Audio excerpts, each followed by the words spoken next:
ನಮಸ್ತೆ ಎಲ್ರಿಗೂ. ನಾವಿವತ್ತು ಗೌಡನಗೆರೆಗೆ ಹೋಗ್ತಾ ಇದ್ದೀವಿ, ಚಾಮುಂಡೇಶ್ವರಿ ದೇವಸ್ಥಾನಕ್ಕೆ. ಹಾಗಾಗಿ ಬಂದು ಇಲ್ಲಿ ಚನ್ನಪಟ್ಟಣದಲ್ಲಿ ಇಳಿದಿದ್ದೀವಿ. ಇದು ಚನ್ನಪಟ್ಟಣ ಬಸ್ ಸ್ಟ್ಯಾಂಡು. ಇಲ್ಲಿ ಚನ್ನಪಟ್ಟಣ ಬಸ್ ಸ್ಟ್ಯಾಂಡಲ್ಲಿ ಇಳ್ತಿದ್ದಂಗೆ ಇಲ್ಲಿ ಪ್ರೈವೇಟ್ ಬಸ್ಗಳು ಮತ್ತು ಆಟೋಗಳು ಎಲ್ಲ ಹೋಗ್ತವೆ. ನಾವು ಒಂದು ಪ್ರೈವೇಟ್ ಬಸ್ಸಲ್ಲಿ ಹೋಗ್ತಾ ಇದ್ದೀವಿ. ಬಸ್ಸು ತುಂಬ ಖಾಲಿ ಇತ್ತು. ಇವಾಗ ಅಲ್ಲಿ ಕಾಣ್ತಿದೆಯಲ್ಲ ನೋಡಿ ಆಟೋ, ಅವು ಕೂಡ ಹೋಗ್ತವೆ. 18 ಕಿಲೋಮೀಟ್ರ್ ಇದೆ ಚನ್ನಪಟ್ಟಣದಿಂದ ಗೌಡನಗೆರೆ, 18 ಕಿಲೋಮೀಟ್ರ್ ಇದೆ. ಈ ಬಸ್ಸಲ್ಲಾದರೆ 30 ರೂಪಾಯಿ ತೊಗೊಳ್ತಾರೆ ಬಸ್ ಚಾರ್ಜು. ಇನ್ನು ಆಟೋದಲ್ಲಾದರೆ 40 ರೂಪಾಯಿ ತೊಗೋತಾರೆ. ಶೇರಿಂಗ್ ಆಟೋ ಹೋಗುತ್ತೆ ಚನ್ನಪಟ್ಟಣದಿಂದ, ಅದರಲ್ಲಿ 40 ರೂಪಾಯಿ ತೊಗೋತಾರೆ. ಇವಾಗ ನೋಡಿ ಬಸ್ ಇಳಿದ್ಬಿಟ್ಟು ಹೋಗ್ತಾ ಇದ್ದೀವಿ.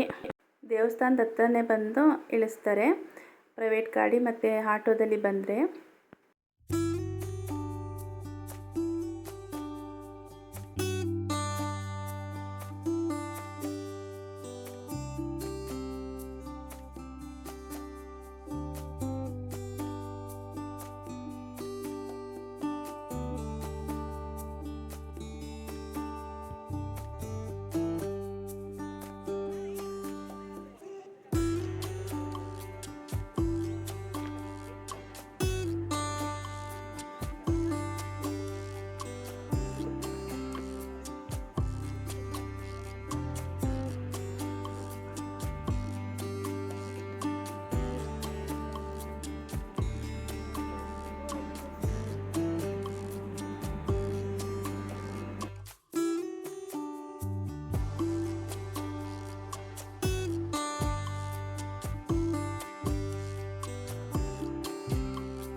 ಆ ಕಡೆಯಿಂದ ಬನ್ನಿ.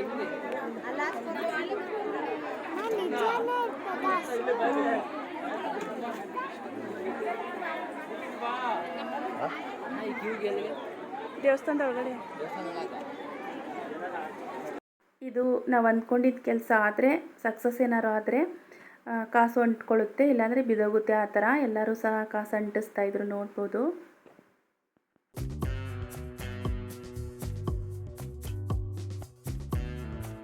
ಇವಾಗ ದರ್ಶನ ಮಾಡಿಕೊಂಡು ಹೊರಗಡೆ ಬಂದ್ವಿ. ಒಳಗಡೆ ಎಲ್ಲ ವೀಡಿಯೋ ಮಾಡಲಿಲ್ಲ, ಮೊಬೈಲ್ ಅಲೋ ಇರಲಿಲ್ಲ. ಹಾಗಾಗಿ ದರ್ಶನ ಮಾಡ್ಕೊಂಡು ಬಂದಮೇಲೆ ಇಲ್ಲಿ ಕಲ್ಲು ತೇಲುತ್ತಂತೆ ನೀರೊಳಗಡೆ. ಅಲ್ಲಿ ವೀಡಿಯೋ ಮಾಡೋಕ್ಕೂ ಸಹ ಅವರು ಜಾಗನ ಬಿಡಲಿಲ್ಲ, ಜನ ಅಷ್ಟೊಂದು ರಶ್ ಆಗಿದ್ದರು. ನೋಡ್ಬೋದು, ಆ ಕಲ್ಲು ತೇಲುತ್ತಂತೆ. ಅದನ್ನು ನೀರೊಳಗಡೆ ಮುಳುಗಿಸಿ ಈ ಥರ ತಲೆ ಮೇಲ್ಗಡೆ ಇಟ್ಕೊಂಡ್ರೆ ಒಳ್ಳೆಯದಾಗುತ್ತೆ ಅಂತ ಎಲ್ಲರೂ ಹಾಗೆ ಮಾಡ್ತಾಯಿದ್ರು. ನಾವು ಕೂಡ ಇಟ್ಕೊಂಡ್ವಿ. ಅಂದರೆ ಅದು ವೀಡಿಯೋ ಮಾಡೋಕ್ಕಾಗಲಿಲ್ಲ, ತುಂಬಾ ರಶ್ ಇತ್ತಲ್ಲ, ಅದಕ್ಕೋಸ್ಕರ. ಆಮೇಲೆ ಇಲ್ಲಿ ಮೇಲ್ಗಡೆ ಬಂದು ಅಮ್ಮವ್ರ ದರ್ಶನ ಮಾಡಿದ್ವಿ. ನಮಸ್ಕಾರ ಕೂಡ ಮಾಡಿಕೊಂಡು ಮಂಗಳಾರತಿ ತೊಗೊಂಡು ಇವಾಗ ಕೆಳಗಡೆ ಹೋಗ್ತಾ ಇದ್ದೀವಿ. ನೋಡ್ಬೋದು ಎಷ್ಟೊಂದು ಜನ ಇದ್ದಾರೆ ಅಂತ. ಮಂಗಳವಾರ ಆದ್ದರಿಂದ ತುಂಬಾ ಜನ ಇದ್ದರು. ತುಂಬಾ ಒಳ್ಳೆಯದಾಗುತ್ತಂತೆ. ಬಂದವರೆಲ್ಲ ಅದನ್ನೇ ಹೇಳ್ತಾಯಿದ್ರು, ತುಂಬಾ ಒಳ್ಳೆಯದಾಗುತ್ತೆ, ಒಳ್ಳೆಯದಾಗಿದೆ ಅಂತ. ನಾವು ಕೂಡ ಅದಕ್ಕೆ ಬಂದಿದ್ದೀವಿ. ತಾಯಿ ಅಮ್ಮ ಕೈ ಬಿಡಲ್ಲ, ಒಳ್ಳೇದು ಮಾಡ್ತಾರೆ ಅನ್ನೋ ನಂಬಿಕೆಯಿಂದ ನಾವು ಕೂಡ ಬಂದಿದ್ದೀವಿ. ನೋಡ್ಬೋದು, ತುಂಬಾ ನೆಮ್ಮದಿ ಕೊಡುವಂಥ ಜಾಗ ಅಂತಲೇ ಹೇಳ್ಬೋದು. ತುಂಬಾ ಖುಷಿ ಆಯ್ತು ಇಲ್ಲಿ ಬಂದಿದ್ದೆವು ನಾವು. ಇಲ್ಲಿ ಬಸಪ್ಪ ಕೂಡ ಇದೆ. ಬಸಪ್ಪನ ಆಶೀರ್ವಾದ ತಗೊಂಡ್ರೆ ತುಂಬಾ ಒಳ್ಳೆಯದಾಗುತ್ತಂತೆ. ನೋಡ್ಬೋದು ಎಷ್ಟು ಚೆನ್ನಾಗಿ ಕಾಣಿಸ್ತಿದೆ. ನೋಡೋಕ್ಕೆ 2 ಕಣ್ಣು ಸಾಲದು ಅಂತಲೇ ಹೇಳ್ಬೋದು. ಅಮ್ಮವರು ಅಷ್ಟು ಚೆನ್ನಾಗಿ ಕಾಣಿಸ್ತಿದ್ದಾರೆ. ಒಂದು ಸಲ ಇಲ್ಲಿ ಭೇಟಿ ಕೊಡಿ, ತುಂಬಾ ಚೆನ್ನಾಗಿದೆ. ತುಂಬ ಅಂದರೆ ಏನೋ ಒಂಥರ ಸಮಾಧಾನ ಆಗುತ್ತೆ ಇಲ್ಲಿ ಓಡಾಡಿದ್ರೇ, ಅಷ್ಟು ಖುಷಿಯಾಗುತ್ತೆ. ಇವರು ಬೆಣ್ಣೆ ಕೃಷ್ಣ ಲಾಗ್ ನಂದಿನಿ ಅಕ್ಕ ಇದ್ದಾರಲ್ಲ, ಅವರು ಬಂದಿದ್ದರು. ಅವರೂ ಕೂಡ ಭೇಟಿ ಮಾಡಿ ನಾವು ಮಾತಾಡ್ಸಿದ್ವಿ. ನೋಡ್ಬೋದು, ಅವರು ವಿಡಿಯೋ ಮಾಡ್ಕೊಳ್ತಾ ಇದ್ದಾರೆ. ನಂದಿನಿ ಅಕ್ಕ ಸಿಕ್ಕಿದ್ರು ದೇವಸ್ಥಾನಕ್ಕೆ ಬಂದೆ. ಇಲ್ಲಿ ನಂದಿನಿ ಅಕ್ಕ ಸಿಕ್ಕಿದ್ದು ತುಂಬಾ ಖುಷಿ ಆಯಿತು ನನಗೆ. ನಾನು ಅಂದ್ಕೊಳ್ತಾ ಇದ್ದೆ ನಂದಿನಿ ಅಕ್ಕ ಸಿಗ್ತಾರ ಇವತ್ತು ಅಂತ. ನಿಜ, ದೇವ್ರ ದಯ ನನಗೆ ಇವರು ಸಿಕ್ಕಿದ್ರು. ತುಂಬಾ ಖುಷಿ ಆಗ್ತಾ ಇದೆ ನೋಡ್ಬಿಟ್ಟು. ಎಷ್ಟು ಖುಷಿ ಆಗ್ತಾ ಇದೆ ನನಗೆ ಹೇಳ್ಕೊಳಕ್ಕೆ ಆಗ್ತಾ ಇಲ್ಲ. ಖುಷಿ ಆಯ್ತು. ಯಾರಾದರೂ ನಮ್ಮ ಗೊತ್ತಿರೋರು ಬಂದು ಮಾತಾಡ್ಸೋರು ಎಷ್ಟು ಖುಷಿ ಆಗುತ್ತೆ. ನಮ್ಮ ಸಂಬಂಧಿಕರಿಗಿಂತ ಜಾಸ್ತಿ ನಮ್ಮ ಯೂಟ್ಯೂಬಲ್ಲಿ ಇರೋರು ಇವಾಗ.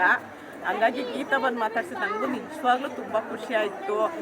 ದೇವ್ರು ಎಲ್ರಿಗೂ ಒಳ್ಳೇದು ಮಾಡಲಿ ಅಂತ ಕೇಳ್ಕೊಳ್ತೀನಿ. ಎಲ್ಲರೂ ಅಮ್ಮ ಅಮ್ಮ ಅಮ್ಮ ಅಂತ ನನ್ನ ಕರೀತಾರೆ. ನಿಜವಾಗ್ಲೂ ಹೇಳ್ತೀನಿ, ದೇವ್ರು ಎಲ್ರಿಗೂ ಒಳ್ಳೇದು ಮಾಡಲಿ. ಏನು ಹೇಳಬೇಕು ಗೊತ್ತಾ. ನಂದಿನಿ ಅಕ್ಕ ಸಿಕ್ಕಿದ್ದು ಕೂಡ ತುಂಬಾ ಖುಷಿಯಾಯಿತು. ಅವರು ಕೂಡ ತುಂಬ ಚೆನ್ನಾಗಿ ಮಾತಾಡ್ಸಿದ್ರು. ಹಾಗೆಯೇ ನೋಡಿ, 2 ಕಣ್ಣು ಸಾಲದು, ಎಷ್ಟು ನೋಡಿದ್ರೂ ನೋಡ್ತಾನೆ ನಿಂತ್ಕೋಬೇಕು ಅನಿಸುತ್ತೆ ಅಮ್ಮನ್ನ. ನಮಗೆ ಬಸಪ್ಪನ ದರ್ಶನ ಕೂಡ ಆಯಿತು.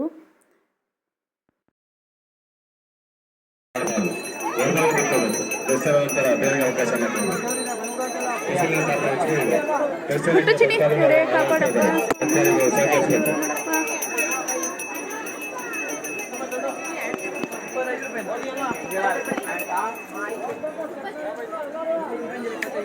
ನಾವಿವಾಗ ಪ್ರಸಾದಕ್ಕೆ ಹೋಗ್ತಾ ಇದ್ದೀವಿ. ಎಷ್ಟು ಜನ ಹೋದ್ರೂ ಊಟ ಪ್ರಸಾದ ಕೊಡ್ತಾರೆ. ತುಂಬಾ ಚೆನ್ನಾಗಿತ್ತು ಅಂತಲೇ ಹೇಳ್ಬೋದು.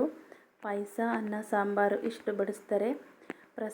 ಪ್ರಸಾದ ಸಿಕ್ಕಿದ್ರೆ ತುಂಬಾ ಒಳ್ಳೆಯದು. ನಾವು ಯಾವುದೇ ದೇವಸ್ಥಾನಕ್ಕೆ ಹೋದ್ರೂ ಪ್ರಸಾದ ತಿಂದು ಬರಬೇಕು. ಕೊಡಲಿಲ್ಲ ಅಂದ್ರೂ ನಾವು ಕೇಳಿ ತಗೊಂಡು ಪ್ರಸಾದನ ತಿಂದು ಬರಬೇಕು. ತುಂಬಾ ಒಳ್ಳೆಯದಾಗುತ್ತೆ.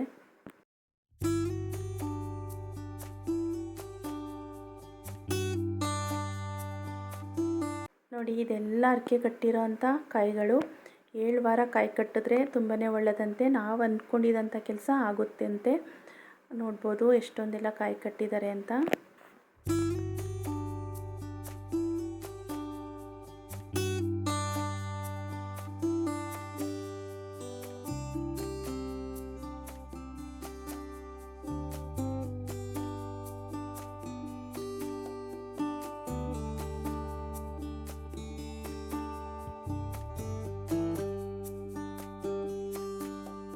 ಇವಾಗ ದರ್ಶನ ಎಲ್ಲ ಮುಗೀತು. ದೇವಸ್ಥಾನ ಎಲ್ಲ ನೋಡಿದ್ವಿ, ಕಣ್ಣು ತುಂಬ್ಕೊಂಡ್ವಿ, ನೆಮ್ಮದಿ ಆಯಿತು, ಸಮಾಧಾನ ಆಯಿತು. ಇವಾಗ ನಾವು ವಾಪಸ್ ಹೊರಡ್ತಾ ಇದ್ದೀವಿ. ನಾವು ಶೇರಿಂಗ್ ಆಟೋದಲ್ಲಿ ಹೊರಟ್ವಿ ಹೋಗ್ಬೇಕಾದ್ರೆ. ಬರಬೇಕಾದ್ರೆ ಬಸ್ಸಲ್ಲಿ ಬಂದ್ವಿ, ಹೋಗ್ಬೇಕಾದ್ರೆ ಶೇರಿಂಗ್ ಆಟೋದಲ್ಲಿ ಹೋದ್ವಿ. ನಮ್ಮದು ಏನೇ ಕಷ್ಟಗಳಿರಲಿ, ನೋವುಗಳಿರಲಿ, ದೇವ್ರ ಹತ್ರ ಹೇಳ್ಕೊಂಡಾಗ ಖಂಡಿತ ದೇವರು ಒಳ್ಳೆ ದಾರಿ ತೋರಿಸ್ತಾರೆ. ನಮ್ಮ ಕಷ್ಟಗಳನ್ನ ಪರಿಹಾರ ಮಾಡ್ತಾರೆ. ನಾವು ನಂಬಿಕೆ ಇರಬೇಕಷ್ಟೇ. ದೇವ್ರ ಮೇಲೆ ನಂಬಿಕೆ ಅನ್ನೋದೇ ಮುಖ್ಯ. ಹಾಗಾಗಿ ಬನ್ನಿ, ಒಂದು ಸಲ ಭೇಟಿ ಕೊಡಿ ಗೌಡನಗೆರೆ ಚಾಮುಂಡೇಶ್ವರಿ ದೇವಸ್ಥಾನಕ್ಕೆ. ನಿಮಗೂ ಕೂಡ ತುಂಬ ಒಳ್ಳೆಯದಾಗುತ್ತೆ. ನಾವು ಒಳ್ಳೆಯದಾಗುತ್ತೆ ಅಂತ ನಂಬಿ ದೇವಸ್ಥಾನಕ್ಕೆ ಬಂದಿದ್ದೀವಿ. ಒಳ್ಳೆಯದಾಗುತ್ತೆ ಅಂದ್ಕೊಂಡಿದ್ದೀವಿ.